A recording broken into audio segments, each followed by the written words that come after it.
بسم الله الرحمن الرحيم.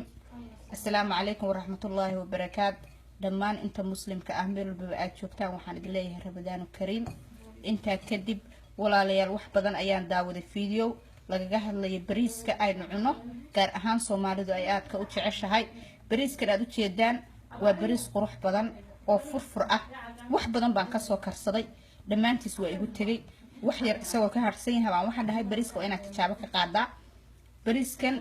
bacda afur ayaan kariyay in yar baan kariyay si aan u tijaabiyo waxa uu noqday plastic bariiska caadiga ah waxa lagu yaqaanay in aanu isku dhegdhegin marka bariiska saas gacanta loogu qabto oo kale uu kala dhaqaaqaa laakiin waxa kale wuxuu noqonayaa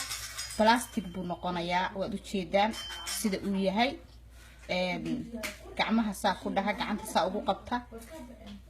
kadibna waxaad ogaanaysaan dhagax uu noqonayaa isu bedelaya haddaad meel walba aad ku dhufataana runtii waxay ugu noqotay aniga mucjiso bay ugu noqotay caruur baan siisanay ilaahay caafimaad ha noogu bedelo dhammaan ummadda muslimka ah meel walba ay joogaan waxaan ka codsanayaa in ay fiidiyoga share gareeyaan si ay uga taxadiraan bariiska kan oo kale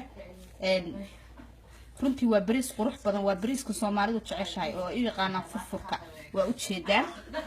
bariiska kan sida uu yahay aad buu qurux badan yahay Soomaali ahaan waa jecelahay laakiin maxaa ka dambeeya midda labaad bariiska kan waxaan ogaaday in ay ukun ka soo urayso oo ukun amal uu ka soo urayo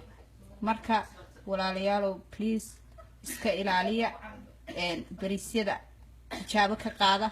qof walba oo hooyo oo guri joogta waa inay tijaabo ka qaada bariiskeeda ay sameeysanayso si ay u ogaato bariiska rasmiga ah ama bariiska wanaagsan ay u ogaato jawaankiisana waa inuu tusayaa waa u jeedaan hadda yaa u jeedaan halkan kaliya ma ahaba halkan aan ku dhufanayaa halkaas aan ku dhufanayaa u jeedaan ma uu isbedelay waa u jeedaan waa dhagax ma uu furfurmaayo runtii aad baan uga xumahay waxaan rabaa in ay dadkaygu ogaadaan oo ay iska ilaashaan isoo qabo jawaankiisa si aan u tuso ay ila wadaagaan dadka walaalahayga muslimka ah waa dhagax halkan dhow baan anigu idinku dhufanayaa laakiin wallahi gidaar baan ku dhuftay wuuna igu soo noqday mar uu isbedelayo please bifadlan iska ilaaliya bariiska kan waxaan bariis ma aha